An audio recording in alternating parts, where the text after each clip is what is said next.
Hello and welcome to Dice Jesters Season 2. My name is Julie. And my name is Dave. And to kick off Season 2 with our first game of the season, we will be doing the Lord of the Rings Duel for Middle-earth. Yes. And obviously you hear Dave's enthusiastic yes. I've been talking about this all day. You really have been. That is very factual.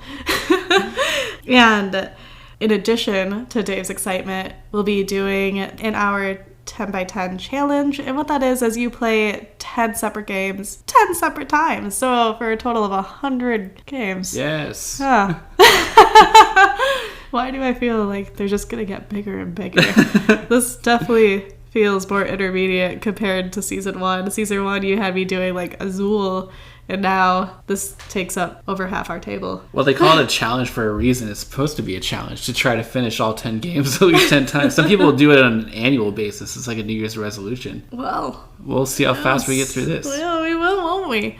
But you have been so excited for this game. Ever since I saw the announcement for it, I've been so excited. The first thing that drew me in, obviously, Lord of the Rings, big fan. But when I saw the artwork from Vincent Dutrait, who is my personal favorite board game artist, and saw his Lord of the Rings game, I was like, this looks awesome, just based on the cover.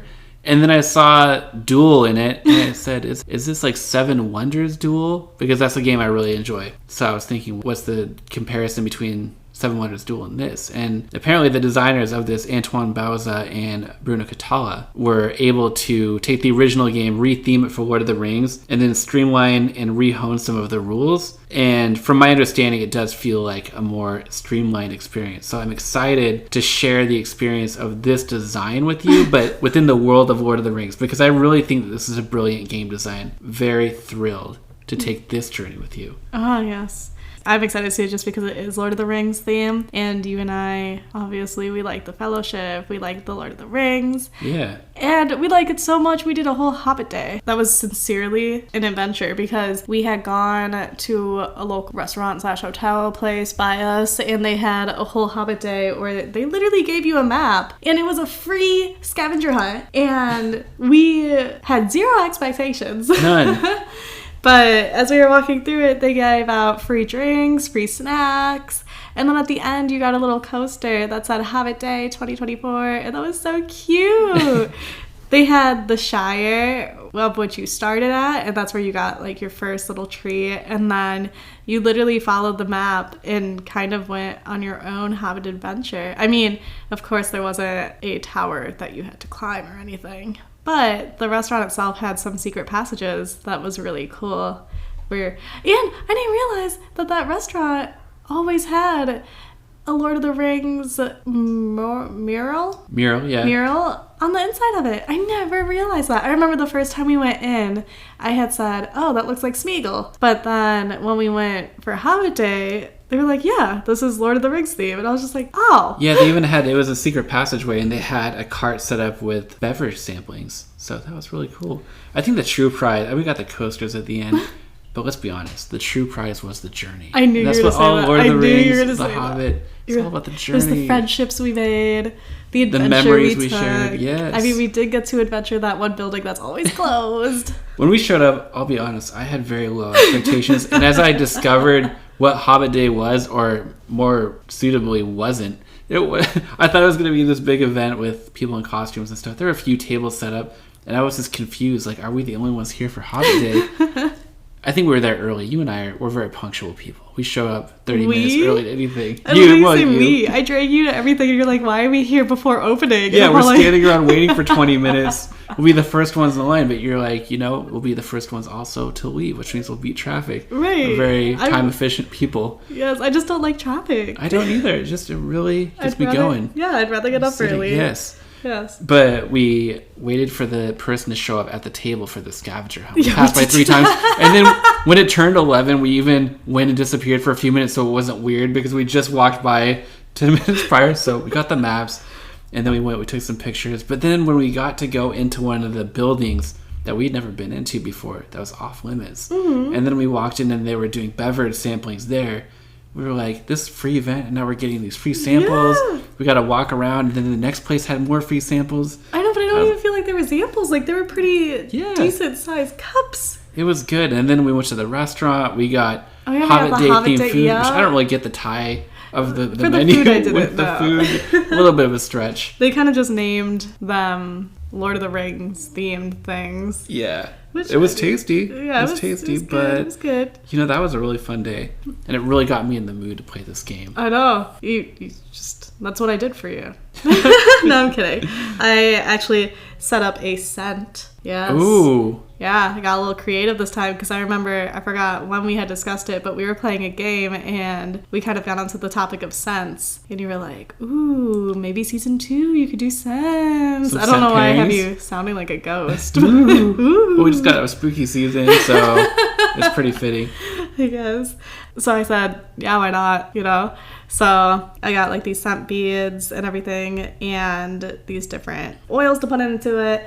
And so, David, Yes. I had Julie. made a scent pairing for this game. I didn't make it based off of what the game looked like, but I did see what the game looked like. I just made it based off like Lord of the Rings. Sure. So it kind of has a very naturey grass smell, like outside, night air. Ooh, I'm there mentally now. Yeah, there you I'm go. excited to There you try go. You know, when you're outside, you're scared because you can't see anything and you don't know when you're going to be creeped up on by the enemy, whether you're playing the good or the bad side. Either way, there's an enemy afoot and you look up into the night sky and you look at the stars and you're like, oh, they're so beautiful. Then you're distracted and then that's when You let your guard down. Yeah, that is what this scent is made for. Well, let me try it. Will you try it?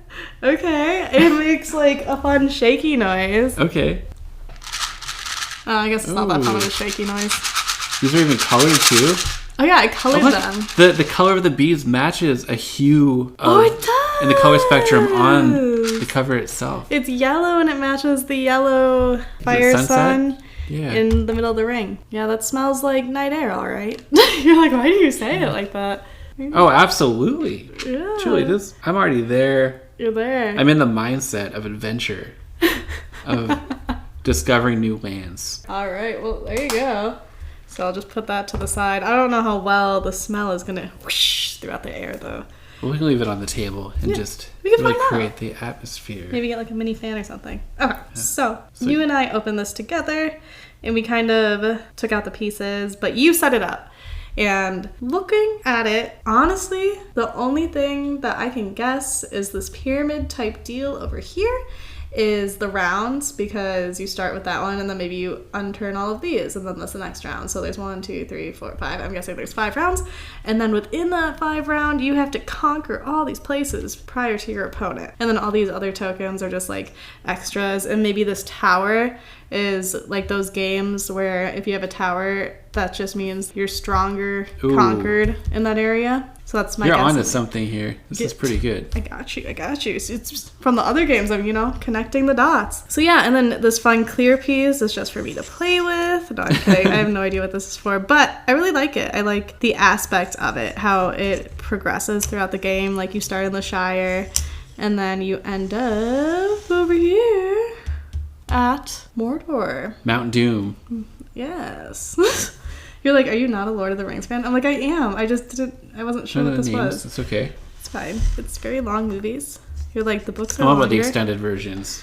Oh, I've never seen the extended versions. Maybe that could be something we do together. Yeah. But that is my guess because obviously this is just a 2-player game. Mm-hmm. And you and I usually get 2-player games out within like 30 to 40-ish minutes usually. You're not too far off. The whole card setup in the pyramid isn't levels or rounds in the game. There are actually 3 rounds or 3 chapters in the game. Each one of these decks that we'll play with is configured slightly differently. So we have this display of cards with some face up, some face down cards. Mm-hmm. And what we're going to be doing is drafting these cards. So we'll take turns picking a card from the face up display. And then that goes in front of you and either provides a one-time bonus or it gives you ongoing abilities to be able to do something else. The cool thing about the game is that there are 3 ways to win. So one way to win is by delivering the ring to Mount Doom. Mm-hmm. I'm the Fellowship. I'm playing the Fellowship. Yeah, I'm trying to get the ring to Mount Doom. You, as this Knight Rider, win if you capture the Fellowship here. I will. You can also win by gaining the alliance of 6 of these different groups of people. So if you get 6 of these tokens, you immediately win the game. And then the third way you can win the game is by conquering all 7 regions. So having a figure or a stronghold, fortress in all of these 7 regions. So there's some set collecting, trying to gain some certain bonuses, but then watching your opponent to see what they're going for. And do you want to try to beat them to that, or go down a different track to try to race to end the game that way?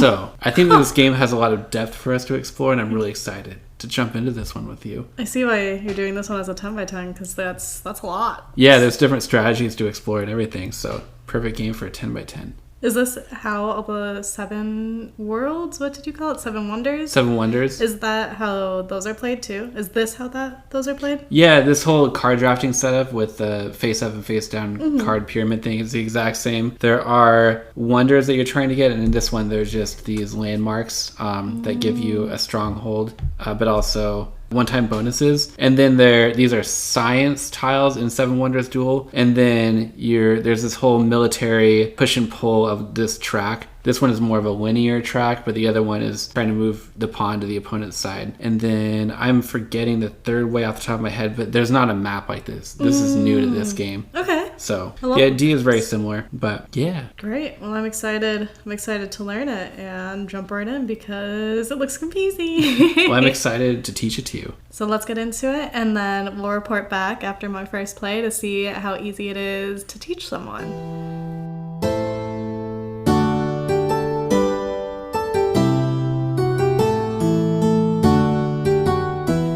We are back after our first play. Yeah, it is both our first play. You haven't played this. This is a new game. So this is our first play. Right, not in this form, so. Yeah.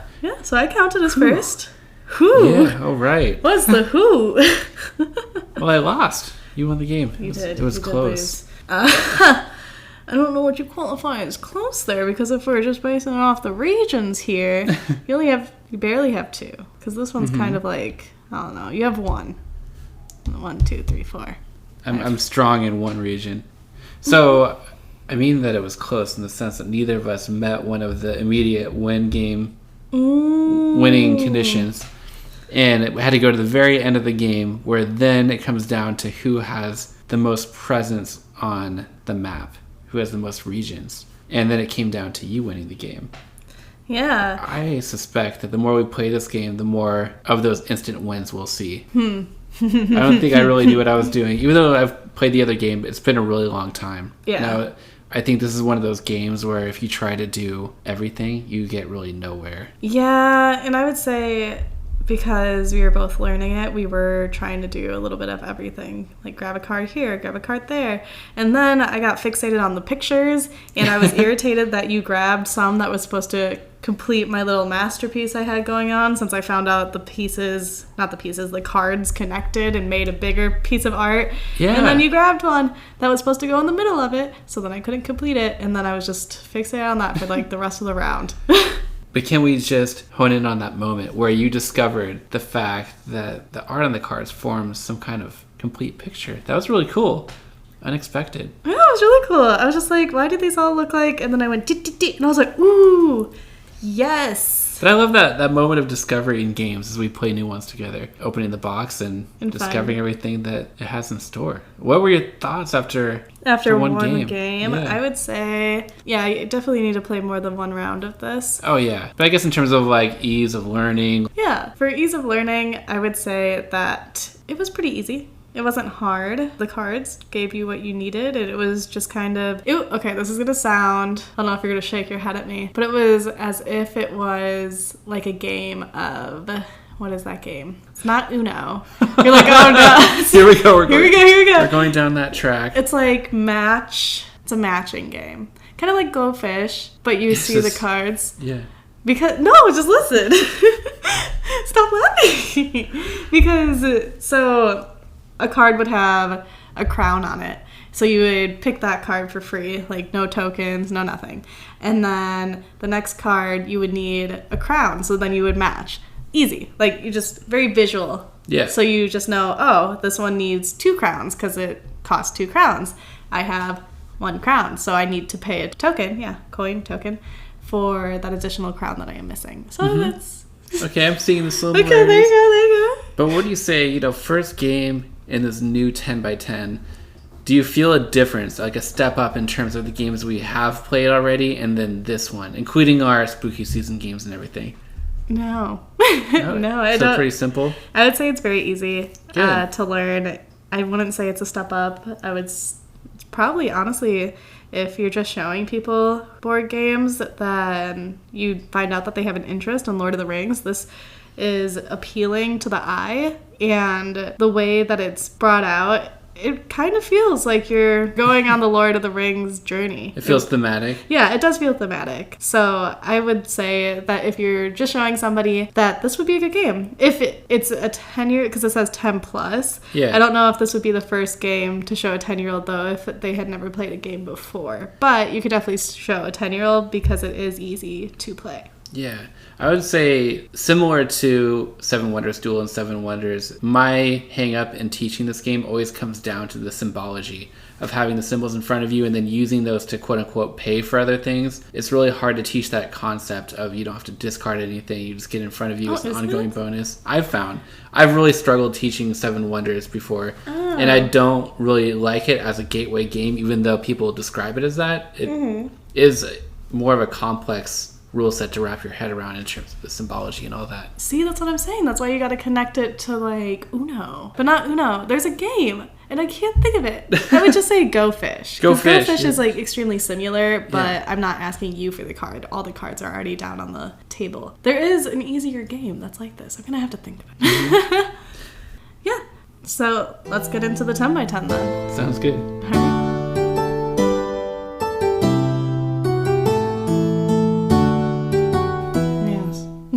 Yes, what, Julie? Just yes. This game, wow. Let's start. Can we unpack that wow just a little bit? I'm wowing because obviously we played 10 rounds because we are doing this game for our 10x10 challenge. And well, Dave, yeah. Yeah. You're making a lot of noises and a lot of yeahs. Because a lot of laughs. A lot of nervousness. Because that's exactly what I am. A lot of remorse. Yeah. Because it kept going. It was literally tug of war between us. It went you, me, tie, you, me, you, me, you. And then at the end, it was you. Oh, wow. And that last round was so close, It was too. so close. It was so... You turned over that one card, and that was the card that I needed to win. Oh, my soul. That was tense. It was. I was so ready to win. I was so ready. So let's talk about the journey that we went on with Lord of the Rings Duel for Middle Earth in terms of where we started. Let me just say that in my point of view, I feel that this game is a great game to play if you're doing the 10x10 challenge. How so? Because you can win 3 different ways. Well, actually 4 if you tie. If you don't meet one of those win conditions. Yeah, and I count tying as both winning. There's no loser in that. True. Well, actually, then there's 5 ways because you could tie. Well, you could tie it, but then there's the one aspect of if you don't. Oh yeah, if the cards run out. If the cards run out, whoever has the most regions. Which after our first play, that's how we did it, and I think you won. Is that right? You did. Yeah. Mm-hmm. So yeah, I guess there's 5 ways, but in the game, there's technically just 3 ways, 3 objectives. There's 3 objectives. There you go. Yeah. And to really explore all of those, you definitely do have to play at least more than 3 times. I think so. Yeah. I think the first game, it was apparent on what the game had to offer, but then having the opportunity to explore those potential different strategies. Yeah. Let's talk about that. The strategies? Yeah. Oh. How did you enjoy diving in, exploring those different routes to victory? What was that like for you? I kept getting distracted by getting all of the, what were they called? The support of the races. That one seemed the most streamlined, the easiest to get, the least combative way, because you just collect all 6 of them, of the green cards, and then you win automatically. So that's what I was going for, because if you did the rings kind of had combative things in it. It would say, oh, you gotta go again, or oh, you gotta remove somebody's tower, or oh, you get to put on the little, what were those little statues? The units. The units. And the unit would have taken away someone else's unit if you put it in that space. So yeah. And then obviously if you're going for the regions and putting your units on the regions, you're being combative. So that's true. Did it feel like super aggressive though, those strategies that you were talking about? You know what? When we initially played, I thought it was very non-aggressive, non-confrontational, kind of just pick your own objective and you're good to go. And then we played 9 additional times and I realized, wow, yeah, you're like, oh, you're making the noises again. And I'm like, because I just can't accept this loss with this game because I had planned out everything. Oh, that's another thing. If you're one of those people like me who plans out everything from start to finish and you guess your opponent's plays and how you feel that they're going to move and then they don't move that way, but if you do that, this game is great because it's as though you have really specific examples that you're talking about. I have so many specific examples. There was one time I was just like, oh, he's going to grab the green one because he's going to be looking at mine and seeing that I'm going for the green, so he's going to want to sabotage me and not go for the blue one that I'm actually going for. Oh. And then he went for the blue one and I was like, what are you doing?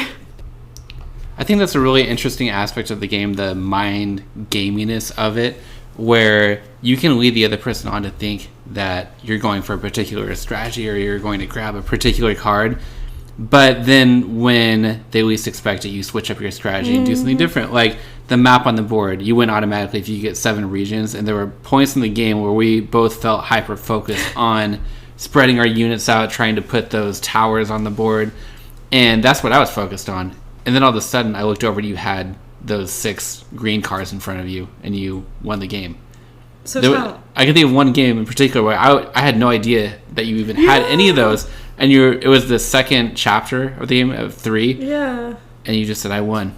Yeah, because I had the feather from one of the regions. Yeah, the bonus one. Yeah. So that felt soul crushing to think that I had a plan, a strategy that just completely got obliterated by these cards I wasn't even paying attention to. But it was awesome. And when I was gathering them, I kept looking at your hand and kept looking at what you were doing. And in my mind, I was just thinking, what is he doing? Does he see that I'm gathering these green cards? Does he see that I'm getting close to the number needed to win? Does he see any of this? You really have to pay attention. Mm-hmm. You can't just ignore the other person.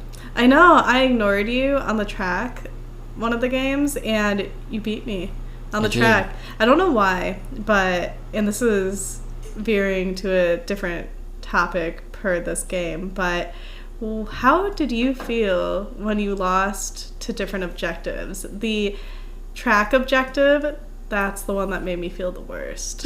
Oh, when you lost to it? When I lost to the track, I felt the most defeated. Well, it's interesting because when I kept track of how both of us won the games that we did, and there wasn't any games where you actually won on that quest of the ring track. Oh, yes, thank you. I know, thank and you. I won too.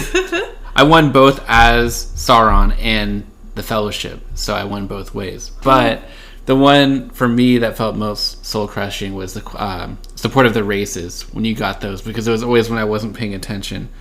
And also the conquering Middle Earth in general, because you really have to try hard to win that way. I mean, you have to try hard to win all the different ways, but that one in particular felt like, because you're removing pieces from the board, that if you lost that way, it's just because you didn't have the right pieces in the right places. Yeah, and wasn't there a time when I conquered all 7 regions without you realizing it? Yeah. And then you looked down and you said, what? Yeah, when did this happen? When did you remove my pieces from the board? And I was hiding behind one of your towers. You did that. And then you remember, I think it was the last game or the second to last game. Hiding. I peeked around and I saw it hiding there. And I said, not today. Yeah, I'm not letting you do this again. And I said, what are you talking about? I don't know what you're talking about. And then you removed it because you grabbed the card that allowed you to go in that region, and you removed my unit. That's so funny. It doesn't specify in the rulebook that you can't try to hide your unit behind a tower so the other person doesn't see it.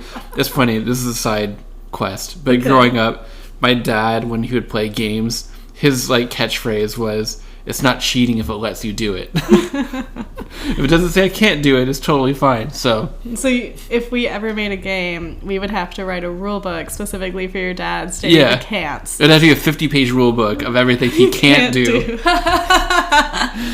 Otherwise, he would find something that's not quite within the nature of the game, but still is a technically valid way to play. Well, that's like me with Space Base. Remember, I was so annoyed with the dice that I would throw the other dice. Oh, Sagrada. Yeah. Where you would try to re-roll the dice by throwing other dice at the ones that you'd already rolled. Yeah, like I'd roll a red 6, and then I would see that my board needs a 1 red, so that I would have the other dice before rolling it, so it didn't ever rolled. So then I would throw it at it and be like, that's so become funny. 1. Well, I guess if you're interested, we could talk about how everything played out. I mean, I won the 10x10. Yeah. 5 rounds. You won 4, and then we tied 1. And it was interesting because the way that we won the game was pretty even. The Conquering Middle-earth was 3. Support of the Races was 3, and then Quest of the Ring was 2. And then more regions where we didn't score one of the objectives was 1. So Quest of the Ring felt the most difficult, though, out of the 3 to me, because you almost had to find a way to bonus move up the track just by pulling those blue cards that let you move up it. Yeah. There's just enough maybe to be able to complete it. But then again, you don't know exactly what cards are going to come out because you don't use every card for each chapter in each game. So it's a slow burn. It is. It's a very slow burn. I think all 3 of the objectives kind of have their own, I don't know, playtime, I guess. I know that when somebody wins, it stops there. But if you're looking at it and somebody's going, let's say we were both going for the rings, I think the game would go all the way to the top. Like, I think that all of the cards would go. If you were going for the green, there's actually kind of a stop there, unless somebody gets the feather bonus. I don't know. Race. No, the shield. Yeah. Oh, okay. But it counts as a bonus race. Oh, okay. Well, unless somebody had that. So if you go through it, there's only 2 of each of them. So let's say I had 2 of the wizards. Now you could never get a complete set because I had both the wizards. So it had... You card counted. Don't you look at me like that. Yeah. Because that's what I was trying to explain earlier, that if your play style is more like mine, where you already come up with your moves ahead of time from round 1, because you already played this game maybe 2 times, yeah. And so you know the cards, so you come up with your strategy from round 1, and it doesn't come out that way. You're looking at the other person like, why'd you move on? Huh? Or why'd you take that one? You were going for the track, and you were going for the regions. Why'd you take the green card? Did you set out each game knowing what you were going for that game? Yes. Me too. Because it was my goal to win all 3 ways in this 10x10. Oh, that was not my goal. But... And I did. But not only that, but to win Quest of the Ring on both sides. Huh. And I accomplished my objective. Yeah, at the last game, because I messed up because you grabbed a card that I wasn't expecting you to grab. I didn't think you were going to grab the money card. I thought you were just going to leave the money card aside because you already had so many coins. So I thought that you would be good and you would grab the region card where you could go on a region because you needed to go on regions. Yeah. But you didn't, and that was my downfall. Can I just talk about one aspect of the game that I really loved in terms of tension? Was when you can see a certain card that you know the other person wants, but you don't want them to have, but it's covered up by another card. Yes. That you calculate turns and you figure out a way to where you force the other person to have to draw that card. Because what are those called? The landmark tiles that let you place a tower on the board are an alternate to drawing a card. And if you figure out which resources you have and the money, you can strategically buy those in order to force your opponent to have to take that card. Yes. And there was a lot of that in this game. Opponent decides to buy a landmark. Yeah, and you're like, I wasn't expecting that. You look at your resources, and then you're unable to buy a landmark, so then you have to take the card that you didn't want to take to begin with. Oh, but it felt so good when you would go through all that, and then you would end up getting the card that you needed because the other person was in a position where they had to remove the card that you needed them to remove. There was that one time that you didn't have that many coins. Yeah. You didn't have that many resources. There's some coin counting, some resource counting. Yeah. Like, this game was deeper than I initially thought. Yeah. How would this compare to... So we came out of our first 10x10 and some spooky season games. Yes. I know I asked you after our initial play to compare it, but what do you think in terms of depth of strategy now that you've explored this game 10 times compared to our first list of games? Would you say that this game has more to sink your teeth into? Compared to the first list of games that we had initially played, this has more objectives and resources than the other ones, because we played Azul and Space Base, San Juan. San Juan had resources. Yeah. And so did Century, but their resources were very upfront, I would say, where the conversion, I didn't really have to think that far into it because the conversion was very straightforward. Oh, Targi had a lot of resources too. Oh, Targi did too. I don't know why, but this one just feels more resources needed, probably because in Targi, okay, that's what it is. That's what I'm trying to say. So in Targi, we had to use specifics. So if it said pepper, it had to be pepper. True. And then in San Juan, it was, if you don't have 5 cards, you can't lay this card down. You need to lay down like a 4, 3, 2, or 1. And in Century, it was, you can convert these into like yellow into green or what have you, whatever, the color into color. So those were very one-dimensional conversions, I guess, to me. Well, this one gave you the opportunity to convert coins to pay for are they resources? Yeah, to pay for resources needed to play a card. Like if you don't have the symbol, so let's say you have the heart symbol, but the card needs the crown symbol. Yeah. You can use a token to pay for the crown symbol. So that was a new aspect that was introduced to me starting with this game. Yeah, that's a good point. That this game feels a little bit more open in terms of how you can get things. Yeah. You might see a card and see all these symbols and think, I don't have those symbols in front of me, but you can find a way to pay for those with coins, or you can just discard the card to get more coins to be able to buy more things in the future. But the aspect, I'm glad that we're comparing this to Targi, because one of my criticisms of Targi was the fact that it felt very much collect resources, spend resources, now you're back down to 0. Now you have to collect a bunch more and then spend them. Whereas this game, you collect resources. I think they're called skills in this one, because you're collecting different skills that let you do things thematically. But as you collect those skill cards, you keep them for the whole game. So it has that sense of progression where you get better and better at something. And you might have a lot of one symbol and a few of another, so you need to figure out a way to compromise for that. Yeah. As the game goes on, there are less of those skill cards, so you kind of at the beginning of the game have to plan out, whether you want to collect those or go hard on another strategy from the beginning, which is really interesting. Yeah, and this one definitely felt like a duel, so calling it Duel for Middle-earth definitely fits the game. Since you're talking about the skill cards, there was one of the landmarks that allowed you to remove a skill card from your opponent. Oh, yeah. And I would watch what skill card you seem to use the most. Yeah. And that's the one I removed from you if I bought that landmark. Yeah. Did you think that this game, I know I asked if you thought it was really confrontational, but I was a little bit afraid, I'll be honest, when I looked at the board and saw that there was this area control aspect where you can remove pieces, or there are certain landmark tiles or the race tokens that let you remove cards or things from your opponent. Did you feel like that was aggravating when I would do something that would remove something from your side, or what was that experience like for you?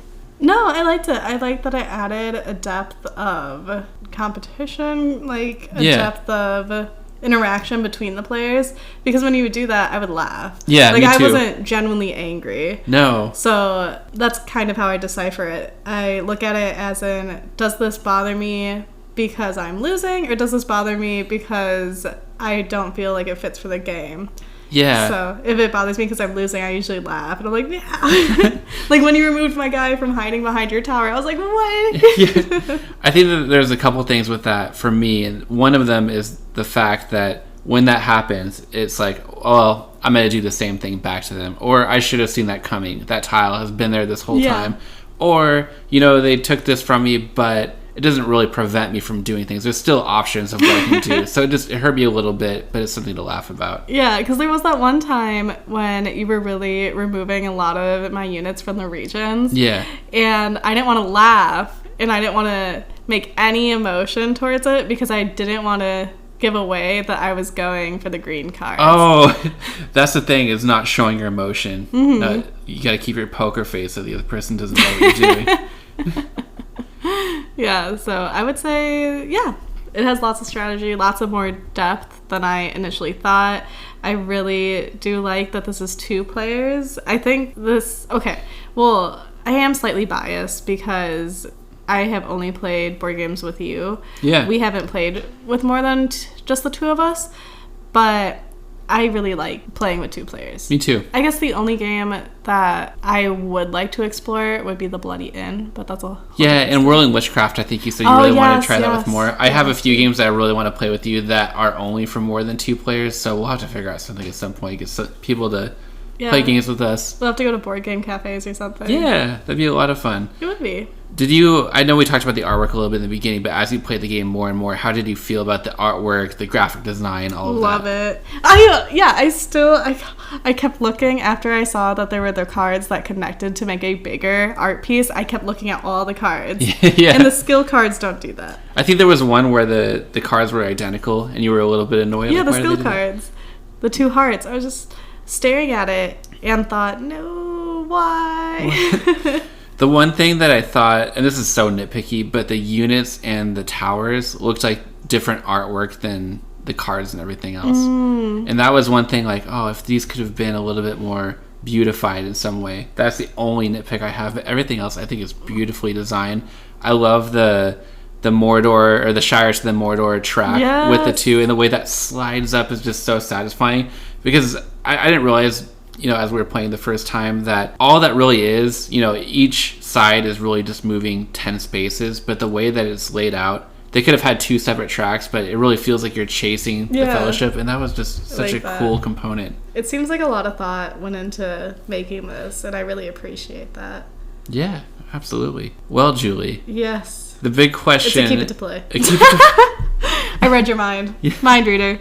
Thank you. Yeah, we can keep it to play. I like it a lot. I think the art's beautiful, the gameplay is great, and I feel that I deserve a chance to beat you in the quest for the ring. You should. Yeah, you should try it, because you're not going to succeed, that's for sure. And for this, it says 30 minutes, but you and I popped these rounds out within like 17 to 20 minutes. Yeah, somewhere as low as 15. I looked at our average. I didn't time every round, but it was around 20 minutes. Once we got the hang of it, like that first round especially moves lightning fast.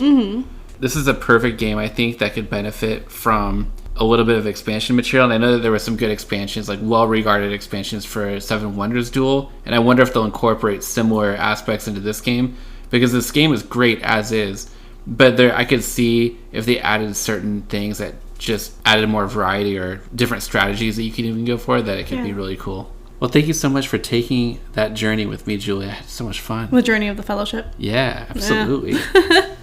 Well, thank you you pre-ordered this, didn't you? I did. Yeah. I'm glad that I did. Yeah, so thank you for pre-ordering a game that you knew that we would both love, especially since we both love Lord of the Rings. And, you did well. You did well. It's a good game to start with. Easy, really entering Season 2. Season 2 is going to be strong. I'm scared. And thank you so much for listening to us this week. Be sure to join us next Tuesday as well.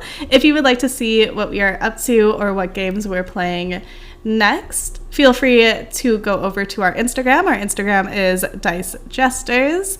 We also are on YouTube. Our YouTube is Dice Jesters as well. If you hit subscribe and like a few videos, that'll help us out a lot. If you would really like to help us, we do have a Patreon. On our Patreon, you can find exclusive content. Some of those are bloopers, videos of Lupin, recipes of drinks or food that I've made along the way, and then, of course, previews to the Spotify and Apple Podcast episode art. And as the last die rolls and the jester's laughter fades into the dark, the game ends, but their eerie grins linger, promising more tricks and tales next time.